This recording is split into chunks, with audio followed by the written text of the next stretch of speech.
and this is a very different episode. I tell you, I'm not going to do much political or any political on the bicentennial episode, the 200th episode, because and I want to frame this before I throw it to the guest, man, because I'm really I'm humbled and honored to have our guest on today because I knew a little bit about him before he went worldwide. So had to be around, I guess, early '93. I was music director at one of the biggest stations in the ATL. And DJ Nabs had left to go to do the Michael Jackson Dangerous tour. He was the DJ for Crisscross. We were looking for somebody, and somebody said, "Hey, you need to go talk to this guy named DC." You know DC, okay? Because DC and I were in the same record pool, which we'll explain that a little bit later. And I talked to DC. Hey man, can you come do our mixes on the weekend? We need we got somebody we got to fill in. And DJ Nabs, of course, was that guy who was leaving. We had the late Tommy Fix, Biggity Bankster, Mike Nice was doing house on the weekends, and Jerry Smoke B was doing remixes. So we had a pretty decent crew. And DC had agreed to it after we talked a couple of times. And then right before, I think it was like the weekend you were going to start, man. DC calls me and says, "You remember this? Do you remember this?" Yeah, I remember it. Because I think you reached out and said, "Hey, man, I got this huge deal pending. I'm not going to be able to do it, but it's going to be huge. Just hang on." And it turned out to be this. Party people! So, and I do not own copyright to that, by the way. I can get my Trump dance on. But honestly, man, I got to give it up to the one and only DC, the brain supreme in the building, man. Government name Cecil Glenn. And thank you, man. I appreciate you first and foremost for coming on the 200th episode, man. It really is for somebody, you see who will break ground in Atlanta in a very different way, because I was a club DJ or more mobile DJ and a mixed DJ. Talib was a DJ, and of course DC, but DC did it in the strip clubs. And the importance of the Atlanta strip club scene in a lot of cases, I think it gets overlooked when you talk about hip hop in Atlanta, because people say, "Oh yeah, it was just the lady." DC, am I correct in saying that the strip clubs formed a lot of the habits in Atlanta when it came to music? Am I correct in saying that? You're more than correct, but in one sense you're correct. In another sense, everybody who did what we do, we were all family. We just didn't know it. Mm-hmm. We all had ties between each other and didn't know what we were creating. Mm-hmm. Because I got there in 1989 when Babyface got there, when L.A. Reid got there, when Bobby Brown got there, when Dion Primetime got his rookie season, right? Mm-hmm. When Dominique had his club, right? Yeah. Mm-hmm. Dominique was new. He wasn't new, but he had been there a couple years, but he had Dominique's. Like, all these things tied in. You had 112. We were all tied in because we all went to each place. So all these dots connected. Yeah. But the strip club, for me, is where I didn't look up. I bogarted my way into working at Magic. I mean, seriously. I got here on a Wednesday. I'll never forget. I got here on Wednesday. I had a job lined up at CNN. And that Friday night, we went to go see Do the Right Thing. That's how I know exactly the exact date. After that, we went to Magic City, and the DJ was drunk or something. And he wasn't doing too well because all the girls was complaining. I'm from California, and I thought if I come from California to Atlanta, I'm not going to be able to hang with these DJs. And I couldn't have been more wrong. And Big Tim, security, he was like, "They're going Magic right there." And I was like, "Bet." It's like, "Hey, man, you need DJs?" Like, "No, I don't need no DJ. Well, come see me Monday." Guess he said, he's like that. I was like, man, I'm a good DJ. He's like, come see me Monday. Went down and he's like, I ain't got no DJ spot for you, but I do need to cook. Can you cook? I was like, yeah, I can chef. He said, you're gonna be the cook and you'll be the backup DJ. So I think I cooked 2 orders of chicken wings. I made a salad because he had hired another lady. And then the DJ, day shift DJ, was like, hey man, I gotta run to the bank. I gotta run to Aaron. Can you DJ for me? And back then, Cardinal Sin was never don't live them. Right. 2. Mm-mm. I got up there. Not on your set. I got up there and was 10 for the top, 10 for the bottom, no tip, no strip. Please tip these. I just went in, but I was a different type of DJ. I was articulate. I knew how to rock that mic, right? Because I come from the beginning of hip hop, right? So I'm a rapper, but my mic skills were very, very good because I'm the only DJ, right? So I better know how to rock the mic. I better know how to impose my will upon the crowd because that's how you cure a crowd, right? And he was like, oh shoot, he got it. And I DJ'd the rest of the day and there's more money than girls ever made. And that was on, I think it was a Thursday. We had a meeting. It was a Magic City. You have a meeting on Sundays. Okay. So all the girls come and Magic, it's just chaos, right? But it's organized chaos. Yeah. Before the meeting started, Indigo and Nikki, they got up, they said, Magic, we want him. Magic was like, all right, motherfucker, you up. And I've been the head DJ of every club I've been in Atlanta ever since. But you know what?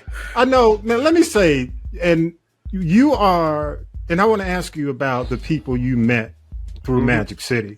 Because Magic City, man, was so iconic, man, as a, people say a strip club, but man, everybody went through Magic City. I mean, you had people in politics.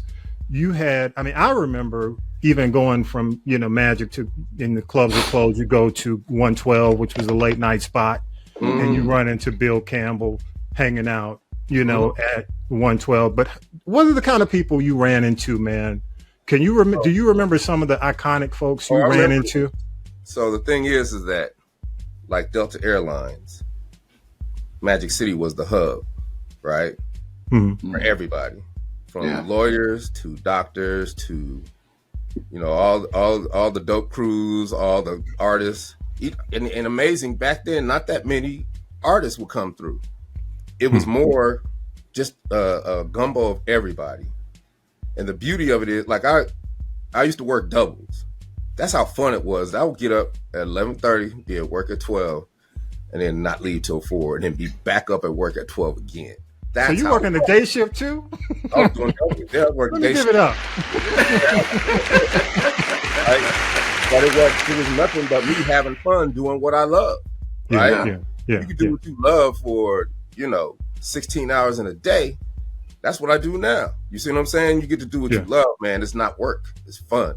And I could deal with it physically. There ain't no way in hell I could do that now. But the people I remember I met the CEO from Checkers. He would come in a day shift. So working day shift and the night shift. You see totally different crowds. Everybody come in the daytime, right? Then you got mid shift from 5 o'clock to like 9 o'clock. That's when all of the businessmen, the lawyers, everybody would bring their clients and they come in. And then you'd have the nighttime. So you would have, and then sometimes the daytime, you'd have all the Falcons in there because they'd be getting ready to go to play a game. So you got Jamie Dukes, you got all the offensive linemen, and then you got the Braves, Otis Nixon and, Ron Gant and all them in there. Wow. But then you got, we got people like Fred Tokar's coming in there. Like, got people, just people from all around coming in there. Google it, y'all. Please Google Fred Tokar's. So you talking about, it was always money. And then when it got kind of late, that's when you had all the dope boys come in. But the thing back then is that all the dope boys was cool with each other. We all knew each other, you know what I'm saying? And they all would come in and they all would come to see Magic. And, the athletes would come in. And then when the athletes would play, Dominique would bring, all the athletes from other teams in there. So I met so many people, right? So many actors, just everybody. I got pictures of everybody.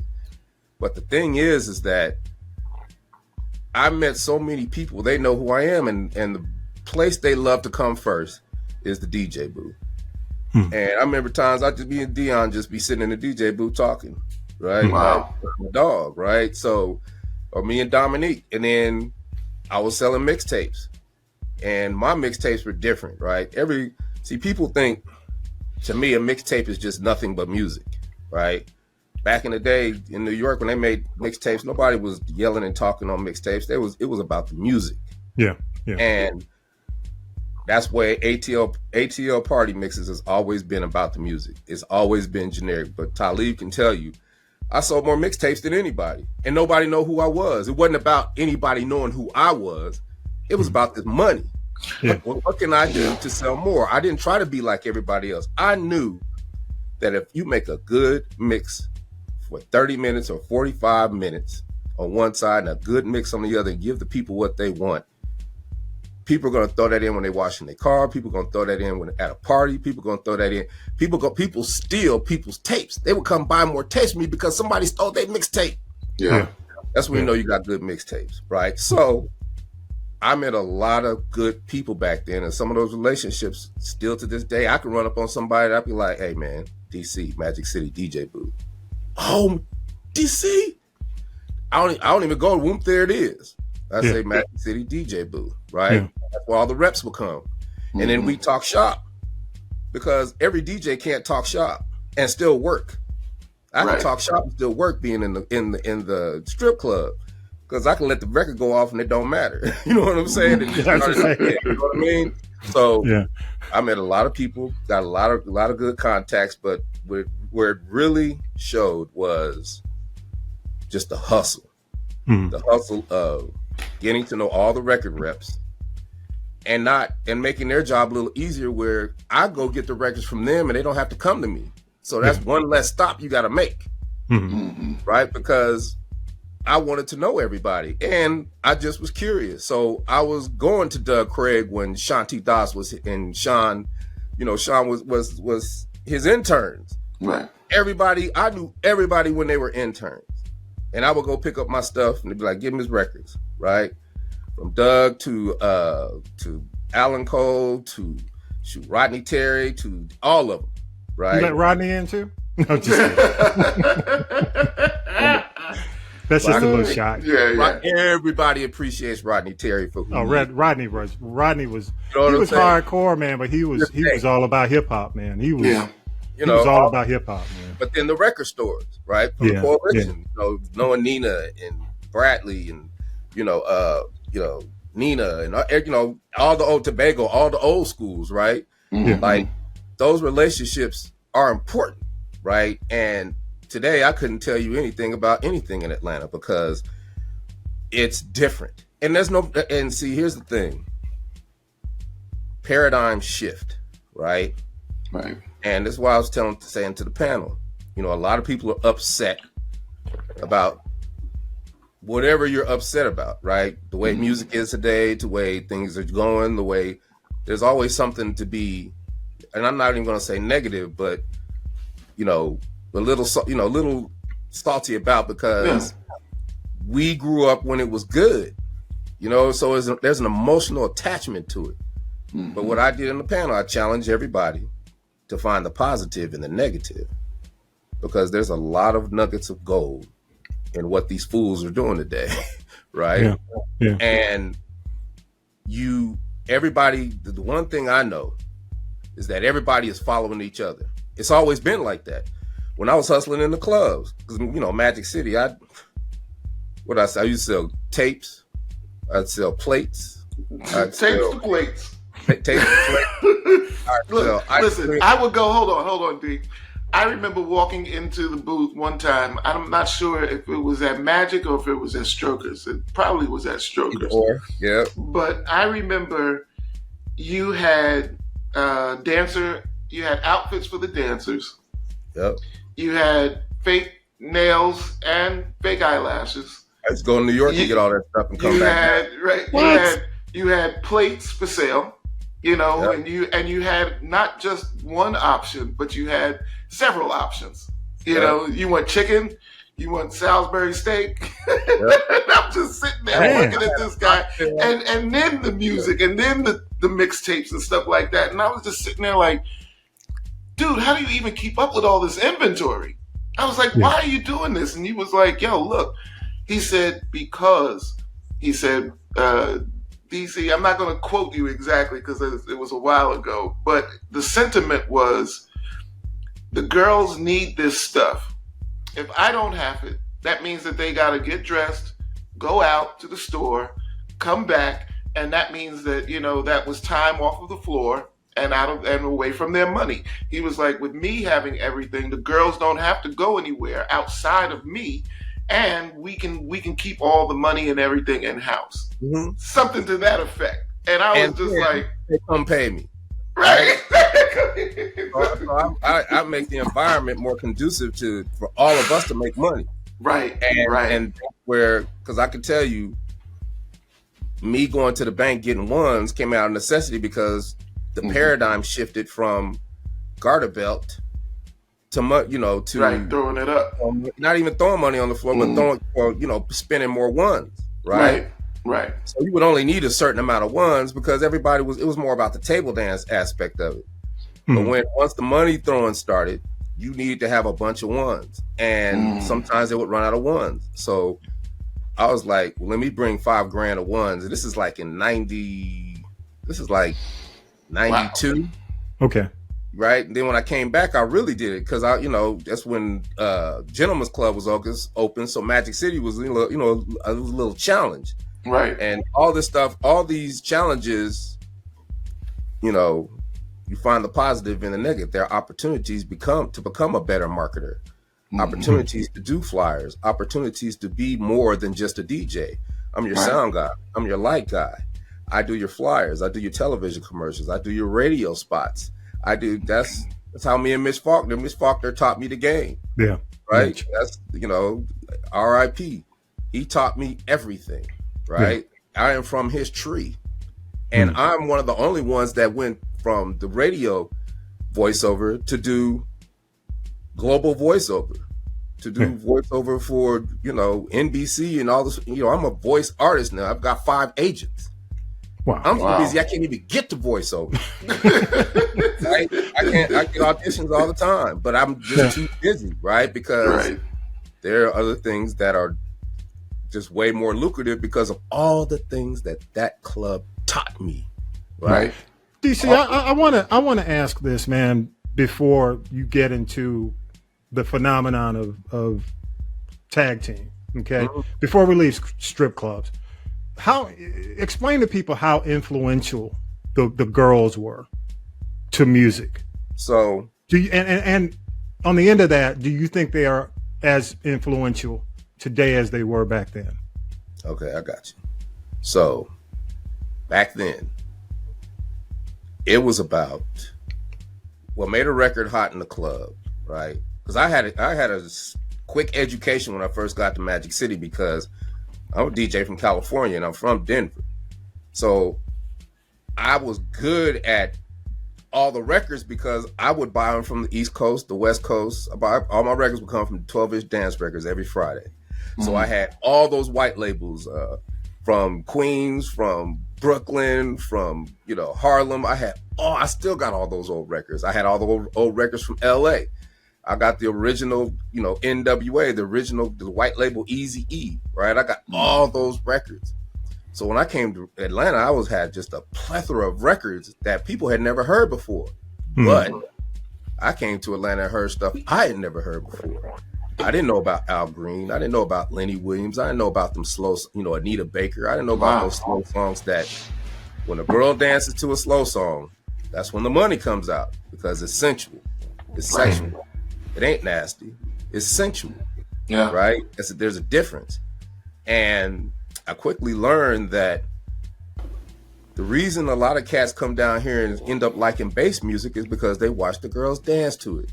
Everybody used to make fun of it, right? Until you go to a strip club and see them girls dance to it. Because back then, there was no bending over. There was no pole tricks. It was straight up and down. Can you dance?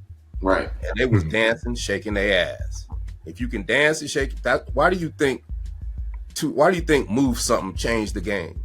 Everybody remembers the Move Something video with the girls dancing and shaking their ass in the street, but they wasn't doing nothing nasty. All they was doing was dancing, right? 130 BPM. That's it. That was right. That sensuality brought it out. So back then, if the girls danced to a record that they liked, that record was going to be a hit, and it made you look better as a DJ because now I know how to string these records together to create what you would get in the dopest club, right? Because don't forget, I was only in the strip club for the first 2 years, but then Magic opened Club Michael's, right out on Taylor Road. Then Magic opened Club Hollywood, first black club in Buckhead. People don't realize that. That was Magic that opened those? Club Hollywood on Far Road. And I tell you, and he was smart because I was like, so when we go, what we doing, Magic? What we doing with Club Hollywood? He's like, nigga, you ain't going over to Club Hollywood. I was like, destroyed. And he hired Daz Wright. Oh. But he had to. Yeah. Right? It was a political play. Yeah. Like, man, we about to go into this white area. You are a great DJ, but this is a play. I said, all right, I got you. Because I knew eventually I would be there, right? But I watched Daz. That's why I was telling the panel. I learned from Daz Wright and Stuart Gardner. Daz and Stuart were amazing, brother. They're the godfathers of the whole thing, man. Because Stuart used to do what he used to do. Backstreet used to do Backstreet, right? And Daz did the Phoenix. Daz used to be the Phoenix, right? And then Nabs had SO. I had Magic City, right? Like all these clubs, I learned from all these DJs. You had Sensations where you had who's out of Sensations? There was a couple DJs out of Sensations. Actually, Jazz started at Sensations. That's where I first met Jazz. Well, one of the first places I've seen Jazz spin was at Sensations out on Covington Highway. Yep, you had Sensations. You had Albert Dean at 112. Same set every Saturday. I wanted his job so bad because I knew what I could have done with 112. Right. But they was loyal to him, just like Maz was loyal to me, just like everybody's, you earn that loyalty by not being just a DJ. Right. So that is back then. Now, it's not like that because people don't care about the girls because that's sacrilege for rappers to get up on a stage and perform in a strip club, to me. But that's the way that's what it changed into. So I'm not mad about it. I just couldn't do that. Right. And that's why I retired in 2015 because it was too wild. Then everybody want to pay to, everybody's trying to pay me to play their records. And I was like, I don't do that because I need control. There's people that hate me to this day.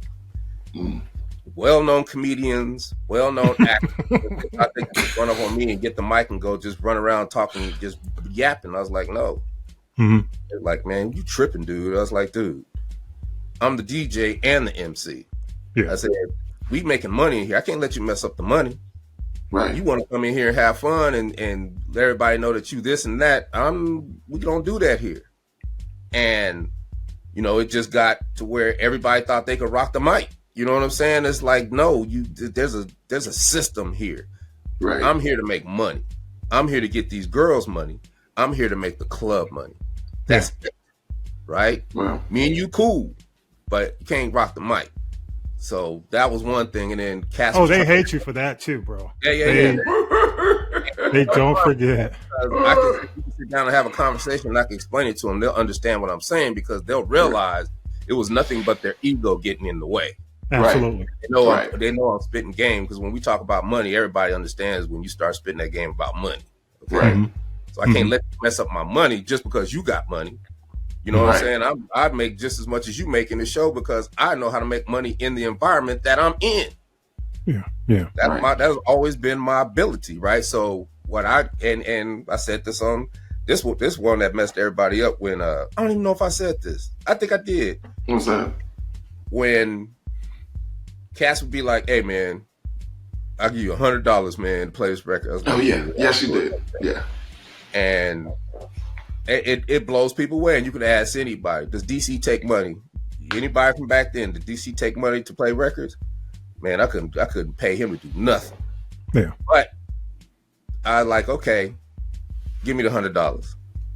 Then I would go to the girl and I'd be like, I got $50 for you. I'm about to play this record. We're gonna make it look good, all right? So I come back, or sometimes I give them the whole 100. But I come because, cats be like, I want to throw it on the stage, just tip it. Man, I don't be tipping no broads. There's cats like that. So but you always have to adapt, right? Right. And I play the dude's song because it's what most DJs do first. We put context to it. Hey man, I got $100 for you. Bet. Play the song. Girl like, what the hell is that? Man, just dance. But now you got an argument back and forth. The customers are watching. The song, don't nobody know the song. So now the song sucks. The girl makes the song suck even more. That's not an optimal output. That's not what you want. Right? So what I did is I said, well, let's make this a spectacle and make this record look good and we both can get paid. So I start the record, she starts dancing because they can dance to anything. It's all in the mind. They dance and they making the record look good. And then I go and I throw $50 on stage. Now everybody else is like, whoa, and they start throwing money on stage. Right. So instead of playing the song and she don't got no money on stage and customers are leaving, now she's got $150 on stage. She loves me. The dude's happy. He looking good. All the girls are coming to the dude because they think he got money. And now we rock. And that's the thing that would, that's what I had to do a lot. It was more spiritual. Like I would go in and it'd be dead. And I'd be like, I'm going to wheel people in here just by going in here and going ham. It's just DJ for 4 hours hard. Mm-hmm. And I tell the girls, we're going to go like this club is packed. And we go, and then all of a sudden, customers start coming. Customers come and spend money. Next thing you know, the club is packed at 10 o'clock when it shouldn't have been. Mm-hmm. But you give what you want first. Yeah. Right? I have to give them myself. So, I liken the strip club to the game show where they put you in that booth. Got tons of money in there. Mm-hmm. And you got to grab as much money as you can in an hour. I mean, in a couple of minutes. Right. For me, that strip club is like that, but it's 8 hours. It's my shit. So how many ones can I dump into the audience? How much can you circulate the money and keep making these guys spend money because they'll spend $100 in ones before they spend $100 in 20s or $100 in 10s. Right. So it's and DC, that's why I brought up the strip clubs because I don't think people because Whoop There It Is so diverse. Mm-hmm. It's global. It's a brand for you.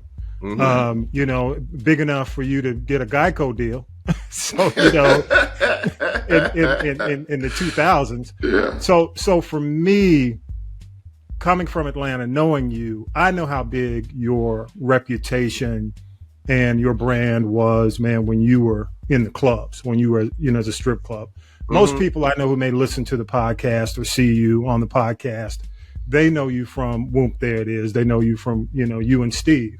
And can you explain how big this has been for you from the days that we just talked about to where you are now and how big it still is? Because even today, you can walk in, man, CVS. You can just walk in any grocery store and you'll hear it. It'll just come on, the PA system. Right. I mean, can you explain to people how it changed your life, man? So let's go back to the first, we were in the studio the first time I played it. I had to work at Magic City on Thursday night, August 92. And pulled the cassette, set up my records, popped it in, played it. 15 people came to the DJ booth and said, what the hell is that? So that's my new record to this day. That's the biggest record, the biggest response on any record I've ever had in my 35-year DJ career. You know how it is. You get them records and a couple people going to be like, hey, man, what is that? You got that on mixtape? Mm-hmm. Right? We know that speech. Yeah. This was bananas. So my hubris as a young man, I'm like, okay, well, all my music's going to be like this. Because, there was a point that I had to realize that I was in the land of booty shake. Because we were hip hop. And they would like the records, but wasn't nothing popping, right? Mm-hmm. But our first attempt was Whoop There It Is to make an up-tempo record. But we didn't do it booty shake. we did it, which always and forever for me, the essence of hip hop starts with Planet Rock, because Planet Rock is the beginning of the B-boy era. Planet Rock, Pac Jam, Al Nafish, all those records that we used to love. The electro funk. Yeah. Electro funk, but then it goes back a little deeper with Kraftwerk and Orbit and all those records. Yes, like Midnight Star. Yeah, that's the sweet spot of up tempo record before it goes too far as bass or too far as house. Right, that's the neutral spot. That's what we fashioned. That's what Steve fashioned the Whoop There It Is beat after by using one of them old school electronica records, Kano, I'm Ready, for example. And that's what happened. And Whoop There It Is was a party saying, it was like throw your hands in the air, waving like you just don't care. And actually I had, the beat was for some other records, but that one fit.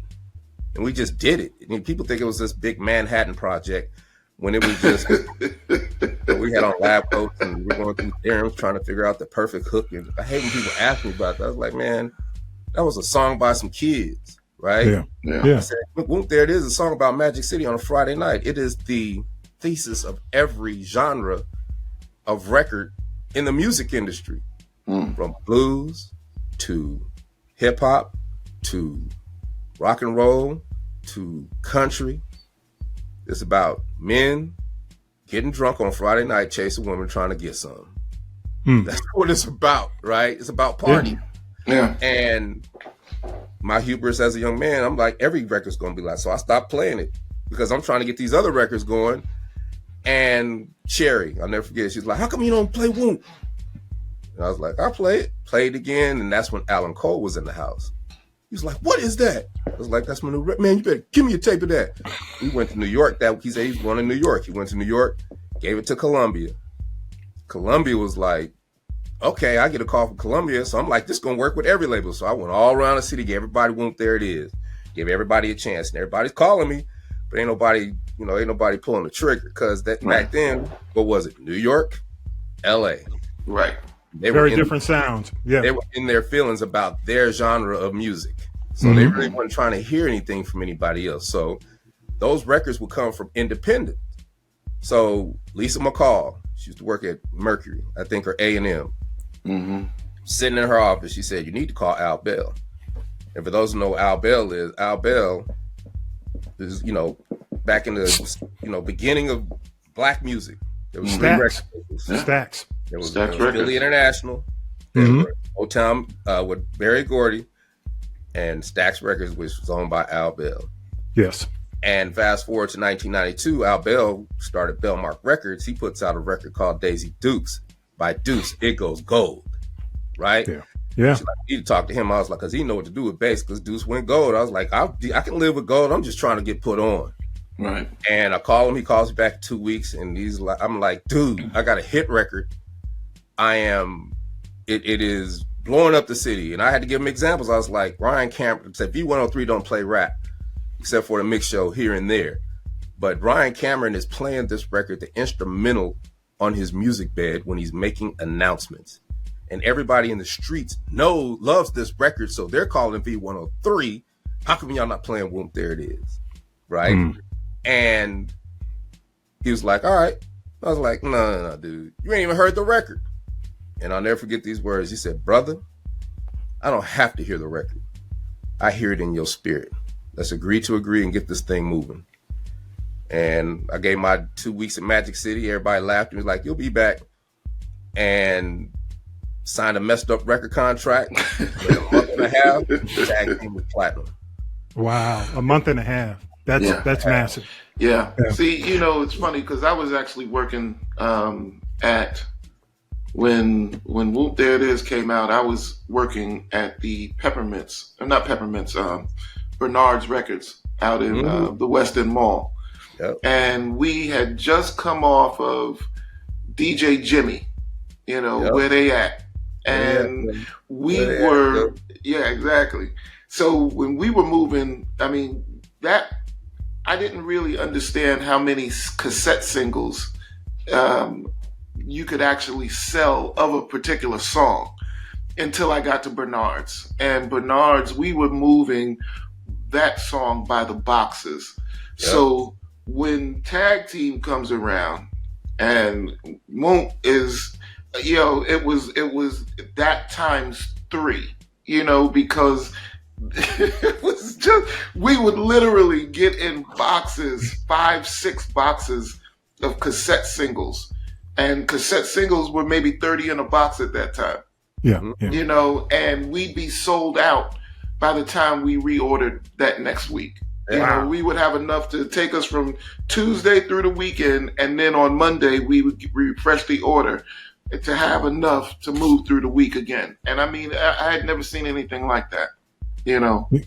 And to your point, I always tell the worst of my story because my story is the worst, right? But that's why I challenge people to look for the positive and the negative, because if I didn't do that 30 years ago, I would be sitting in front of you right now. Right. See what I'm saying? I wouldn't, all the things that have transpired over these years wouldn't have happened, because what that did is it forced me to always be able to adapt. And then it forced me to vow that if something traumatic happened in my life, it will never happen again due to lack of education. Right.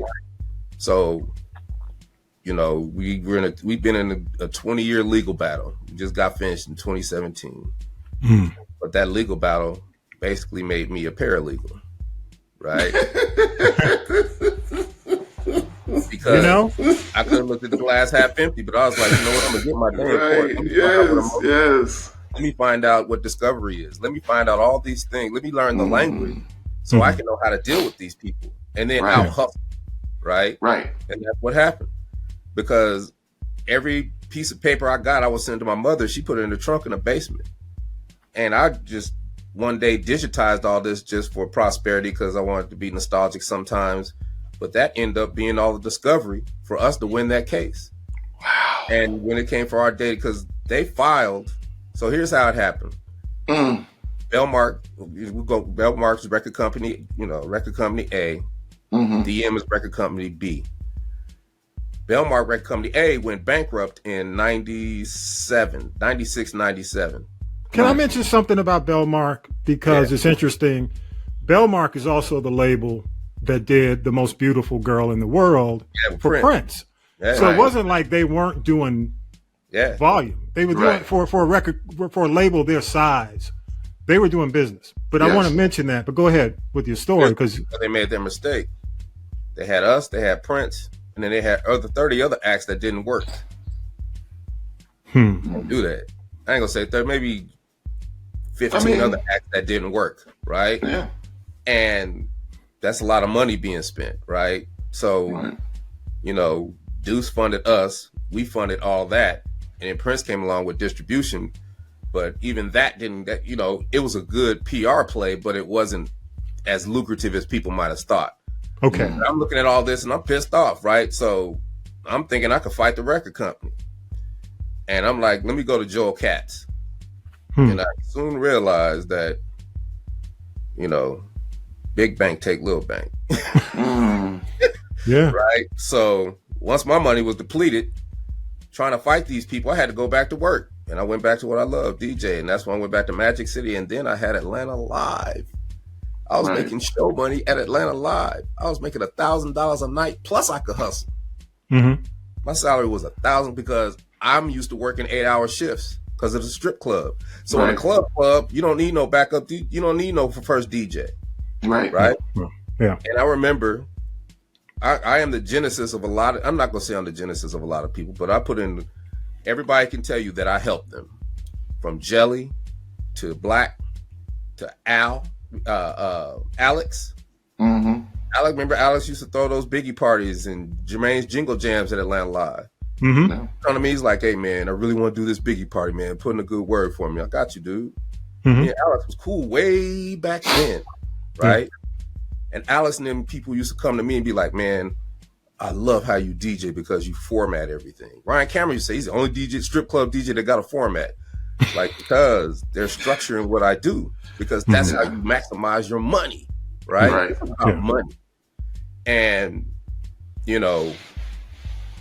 I had to, I lost a lot of money, and I vowed that won't happen again. So I said, let me learn about finance. Mm-hmm. And I didn't know, I end up being a licensed commodities broker. I'm still a licensed commodities broker to this day. I do Forex, I do all of that. I just don't do it because it's like intellectual gambling to me, and I don't gamble because I suck at it. Everybody sucks at it. It's luck. It's a lot of it's luck, and you want to be in control. Yeah. I don't have the bandwidth to do that, right? Yeah. But I learned about it, and I have 5 or 6 financial advisors that I throw a little money here, I get the money out of my hands so I don't see it. Mm-hmm. So it just grows in compounds because I don't worry about it. If you don't see it, it's going to always grow. And, that happened 2000. I would look at NBC and not know what they talked about. In 2002, I knew everything they were talking about. And I had a job at a brokerage. And I was going to start a hedge fund. Like, I was going for the loot. But it was like I had to give up music if I was going to do that. And I wasn't giving up music. Right. So what other things do you think that being a DJ and looking at your environment and figuring out your environment, how did that help you in what came next? Because, now, you're doing all kinds of stuff. I mean, places that you wouldn't expect a DJ / rapper to get into, is kind of where you're delving into those areas now. So where are you going, and how did spinning actually help you in where you are now? So as a DJ, always and forever, I say this I just did keynote at a DJ Times conference, worldwide conference. I am first and foremost, always and forever, a DJ. And that's how I treat my life. So you're on time, you come in, you read the crowd, you see who's in the crowd. It could be but it could be 3 bachelorette parties. So you're going to do that a little differently than if it's just a bunch of people in the club. How you going to play your recurrence? How you going, when people start coming in, what kind of people are they? Is the club packed early? Is the club packed late? Right. You see what I'm saying? Like, these are things that most DJs don't even think about. But this is what I'm thinking about. When I'm watching them people come in, okay, boom. Mm-hmm. And let me bring the owner in him so I can show him what I'm doing. So when the owner comes in, I'm saying, okay, now we got a good crowd, right? So this is what I'm going to do. I'm going to play, start with recurrence. Then I'm going to go to reggae. You're going to see this dance floor switch. Now I'm going to go to go-go because Atlanta's a melting pot back then in the late 90s. So you got a lot of people moving here from DC. So there's enough in there who appreciate go-go. So when they hear authentic go-go or they're visiting from DC, man, that DJ was rocking the house. But the people that were on reggae are getting to the bar drinking and people are coming in. Then I move to recurrence and maybe 110 to 122, right? Which is the Chubb Rocks and the Rob basses and all that mid-tempo stuff. Right. Then tempo. Yep. Switch them out. Then we go to house. Got a whole new dance floor. But then they go to the bar. And I sat there and explained that to Dwayne. And he was like, that's why he paid me what he did. And then once you get finished with house, then you hear grumbling. Man, play that stuff. Play some good music. Nope. Stay disciplined. Go to bass. Now bass, all the girls are on the floor. And all the dudes are around the floor salivating at every girl shaking their booty on the stage, shaking their booty in the club. Right. Then I play 3 slow jams. I was just about to say, you got to rock the slow sound next. And 3 slow jams. That's when everybody goes to the bar because they know after them slow jams, we ain't stopping. Right. Right. This is about 12:30. And everybody's pissed because they want me to play the hits. But I'm making them pissed off. Play that. But the slow jam was the invitation. Yeah. I've known more people that got married off of a slow jam than any other way. Right. And think of the balls it would take. You can't think of it now, but think of the balls it took to ask a girl to hug on her and dance. Right. A stranger. Yeah. You don't get that now, man, the way you used to get that. But can you even fathom that now? Can you believe we used to do that? Can you believe I had the heart to walk up to a girl knowing that she probably would say no because I liked her and I wanted to dance with her. Yeah. We would slow dance. We would get our conversation going, and then she ended up being my girlfriend or whatever, right? Right. Yeah. And then after that, I start with the hottest R&B, get all the girls on the floor. Then we go to hip hop, and then I go from 85 all the way up, and just relentless. But in those BPMs, I'm still switching genres. Right. I'm still going from hip hop back to R&B, maybe 3 or 4 reggae songs, the hottest one. Mm-hmm. But then going to the next BPM segment where you do the same rotation of genres over again because you can keep people on the dance floor longer. Right. Like, that's how I thought about DJing. Right. So that's how I think about life. Right. That's how I think about as DJs, we have a front row seat to humanity. So we get to watch people, and our whole success is based on if they dance. And if you keep that dance floor packed. So you have to know human nature.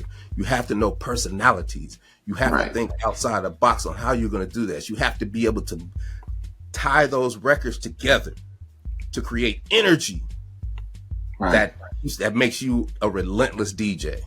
Right? Now, people do it in different forms. Nas would do it with the cutting and scratching. You know what I'm saying? I did it like the kiddie roller coaster at Six Flags. You know, it's just a regular roller coaster at Six Flags is good enough because you can handle it, and it's going to go up, it's going to go down, but it's still exciting, right? And a few curves, curves, that's it, right? But I was more about mixing. I was more about the blend. I was more about music, right? If there is a intro that's 6 measures, well, then I know I got to wait 2 measures for the outro of the old record before I bring the new record in. How many DJs do that? None. Now DJs will bring another record in the middle of the verse. Yes, cutting verses. Do that. Sum it up. Where are we headed? Just what you make it. Okay. I don't subscribe to none of that. Okay. I know what I'm doing. Right? I'm doing the same thing. Yeah, I go, everybody goes this way, I'm going this way. Yeah. Final words, man. Final words. Wrap us up. I thought we had 2 hours left. Come on, man. I ain't got you. Hey, you know what? Hey, I can't give you all the time because I got to get you back. Okay, so where are we headed? I know where I'm headed. Yeah. This is my thing. Get in front of the people who can pay you. There is nothing else. Yeah. Everybody's trying to like me, please like me, because everybody wants attention. They think attention equals money, and sometimes it do. And that's where social media comes in, because everybody think they gotta do social media. But us as old ass dudes, we ain't trying to do that. But I done figured out 10 other ways to do it way more effectively and just as good as they do it. Right? Because I don't need 100,000 people to like me. I just need 100 people to pay me. That's my philosophy. So I have, I've done all this stuff over my career, right? But it has not been easy. It has been very traumatic. It has been difficult. But that has trained me, because I want it to be hard, because I know nobody else is going to do it. Right. I love to be wrong, because I know being wrong is the path to being right. You see what I'm saying? I got 100 of those where I can check myself to not fall in that pattern, right? And what did I say, Talib? The one thing we got over everything else, right, wrong, or indifferent, we got experience. Yeah. So you combine this experience with what they know. I know how to do what they do. I choose to do it different and make it custom to me, and then teach it to the world. Now I've changed the whole game. My goal is always to learn what they know. Because how many times you heard this? They don't teach us that. They ain't supposed to. Right. Don't nobody owe you nothing. Ain't nobody gonna give you nothing. Don't nobody care. Once you realize that, your mind is free. And I am free. And I'm going to learn what they know, no matter how hard it is. Bring it back to the street game. Make the street game better. That's all I can do, right? I can't control what they do. All I can control is what I do, so I don't worry about it.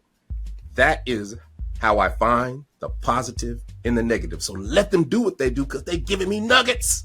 They're giving me hustles. People look at me like, he's making money. I'm going to do what he do. I'm like, you can have it, because I got 10 hustles in the hole incubating. Catch me if you can. because of the way I think. They call me DC, the brain supreme, for a reason.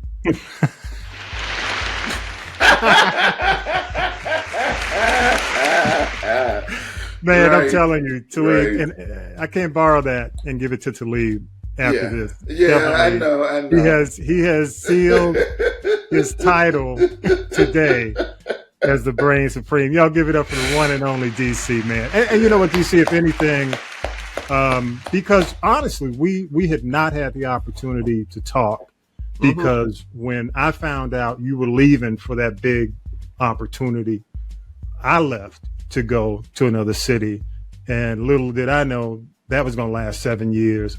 But man, I'm really proud of you, man. You stuck to your guns. You've been true to yourself, and you know, and we all, man, it's a roller coaster. You know, that's part of the game, but you're still here. Yeah, and that, you know, it's baked. Say what now? Life is baked in a cake. Things are gonna happen. It's how you react. It's how you adapt. You stay out of your feelings. And you can really do damage. You can really educate yourself to a level. I'm doing mastermind. I'm in a part of about 5 different masterminds, learning things I never thought I would have learned, but they all come back to serve me in ways I never would have thought imaginable, when they all give me ideas on how to help the music industry if they're willing to listen. But nobody's willing to listen. Because even from the panel, I said, look, I'm gonna give you all this stuff. Call me back in a month. And I gave everybody their folders, and ain't nobody called me back. Because they think it's too hard. When all you gotta do is just educate yourself. Learn about music publishing. Learn about how to do distribution. I got every course on earth, and I get every course every day that's new on how to be an artist in the music industry. All you gotta do is look at all these courses, and people don't do it. Yeah. They're smart people showing you how to do it, and you don't do it. I listen to every day. I got courses rolling at 5 speed because things are just dropping in my brain. I'm not going to remember everything, but the little nuggets are dropping in my brain, and then my brain starts working and turns them into 15 ideas. And then those ideas, when I'm like, ooh, let me do this. So like for the podcast, you know, people need to see you. Yeah. People need to know you exist. And that's how you get sponsors, right? So when you go into a sponsor and say, hey, I need you to sponsor me because I do this, it's not about the numbers. It's about your presentation. Right. It's about your passion, right? Then it's about the numbers, because all that passion supports the numbers, even if they aren't that big. Right. You know what I mean? Yeah. So you got your game together on getting in front of the people who can pay you. The people will pay you because you thought enough to get in front of them without them knowing that you got in front of them. You didn't have to ask, hey man, put me on. Hey, do this, do that. It was like, oh, I'm looking at Facebook 2:00 in the morning. I didn't know that they was doing that. That's how I did with that's why I'm an actor, voice artist, publicist, booking agent. I do all this myself. I had to learn how to do everything for myself so I could put a team together and teach them how to do it the right way, effectively for me. For you. Yep, man. Good stuff. Boy. DC, how do people get in contact with you, man? How do people get in contact with you? SEO trick. Make sure all your web handles are the same. So for DC, you can type in DC Glenn Tag Team Boo, and it all roads leads to me because I'm optimized on Google. I can be found. That's how Geico found me. I'm optimized in all of my portals, IMDb, all these, they're called citations, Yelp, everything. You can find me, right? So for social media, my handles are the same, DC Glenn ATL. For a tag team won't. And that's how you consolidate everything. So when I perform it, tag team won't. I'm wearing a QR code on a t-shirt. Because everybody goes with the cell phones, and that little yellow box, no matter what kind of cell phone you got, takes you to that, and somebody's going to click it. If there's 10,000 people out there and 1,000 people click it, hey, I got a so-called now. I just got put on some game how to geolocate yourself, and then everybody that got their phones on, you get their emails. Yep. Good stuff, man. Yeah, we're going to talk, man. We're going to talk. Y'all give it up, man, for the one and only DC, the Brain Supreme, man. DC, man, I really appreciate you taking the time, dog, and I got to get you back. This is the 200th episode, special episode for the podcast, man, and I'm glad that you were part of it. I'm glad you took the time, man. Definitely. Hell yeah. All right, y'all. Appreciate it. Let's go ahead and take a break, man. We'll come back with Tonya B, man. This has been, man. This, I'm floored, man. DC, I didn't know you had it, brother. Now I know. Boom. Let's go ahead and take a break, and we'll come back with Tonya B again. DC, the Brain Supreme Tag Team. Thank you so much, sir. Appreciate you, man. Yeah, for sure.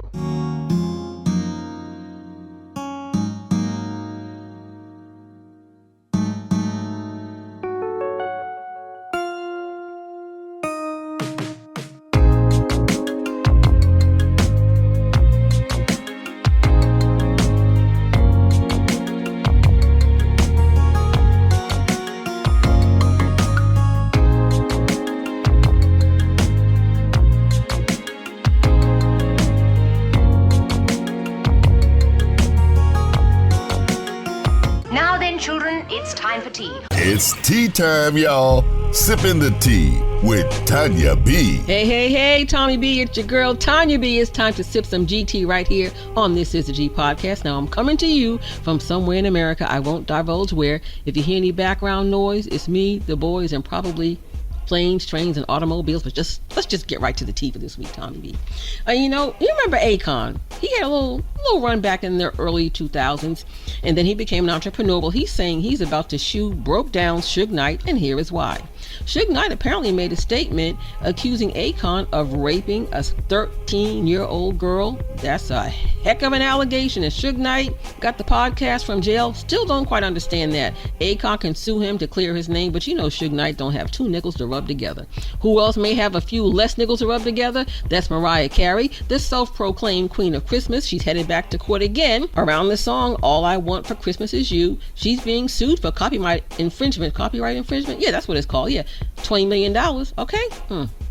This story is really sad. I hope it's not true. Say it ain't so. That there may be some trouble in paradise in the home of Gabrielle Union and Dwayne Wade.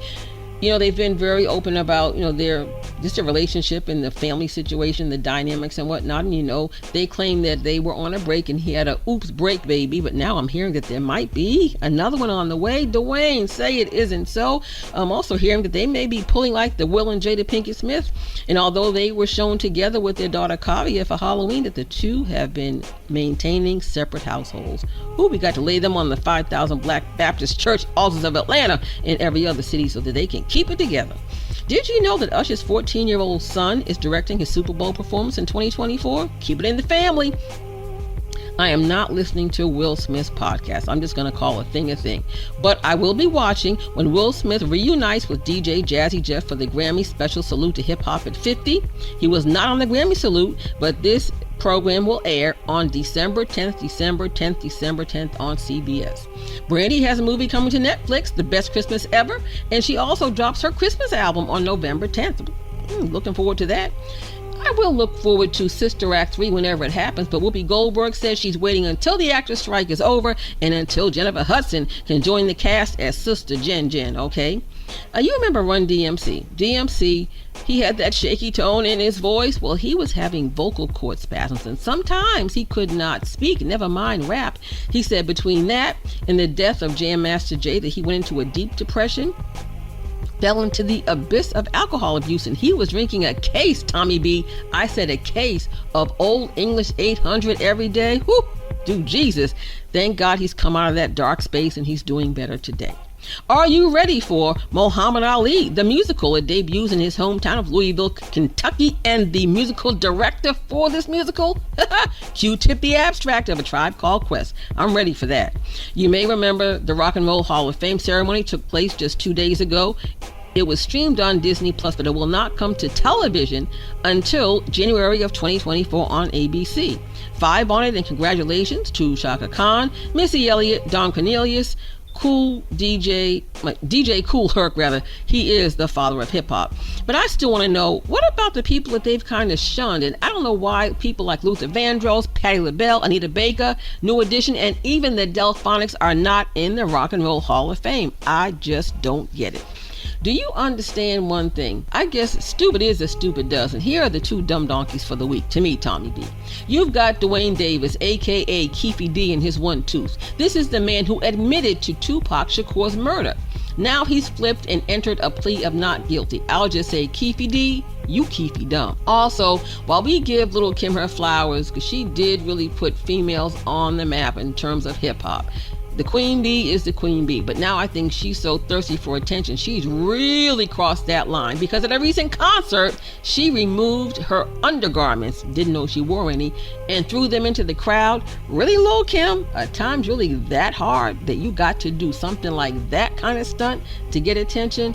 You may have to take her and lay her on the 5,000 Black Baptist Church office in Atlanta, along with Jonathan Majors. He still has to go to trial. His career's in the toilet. His accuser admits to lying and faces no consequences. You know what that's all about. But, you know, his Disney movie, Magazine Dreams, put on the shelf indefinitely, may never see the light of day. And I hear now that Marvel may allegedly be dropping him from any of their movies due to all of his personal trauma. So pray for him too. That's all I got. Ain't got no more. It's your girl, Tonya B. Don't forget, subscribe to the podcast. Check out the YouTube channel. Tommy B is dropping gems every day. Go to the app and congratulations, 5 on it. This is the 200th episode of This Is the G Podcast. So Tommy B, can I please have another round of applause for you? Thank you for being a great host, a great mentor, a great leader, and I'll see y'all next week. Remember, it's cool to be kind and be careful out there. Appreciate those words, Tonya B. Thank you so much. And a big thanks to Syracuse Mike. Again, Tonya B., Vi Talib, author and political analyst Harold Michael Harvey. Thanks to our crew, Millennial Nick, Lady J, Regia, music by K-Dub, all those who help us make it happen every single week. Thanks to my friend DC of Tag Team for joining us and dropping all that great knowledge. Appreciate you, bro. Remember, every Sunday, 6 p.m., you can stream us first. The links are in our social media or at castropolis.net. Share us with a friend, y'all. That's the way we grow. Don't cost you nothing. And the big PSA for this episode, get your 200th episode bicentennial long tee this week. And I got to thank the designer, Alicia Cole, for a great design of the logo. Thank you, Alicia. Just in time for fall. It's at castropolis.net. Look for the details. We don't take a lot of advertising money because we want to keep the message pure. We want to deliver it the way it should be delivered. So this is a fun way and a sporty way to support the podcast. And we just appreciate you guys. Thank you so much, man. 200 episodes. A lot of you have been here since the beginning. A lot of you have found us along the way, and we just appreciate it. Thank you so much. Don't forget, man, we do the daily podcast, the 5-minute dailies every day, Monday through Friday. So make sure you turn on your notifications, subscribe either through the podcast app or go to YouTube. And with that, man, I'm just appreciative. Thank you so much. Episode 200. Wow, is in the can. Have a great week. Peace and power to the people.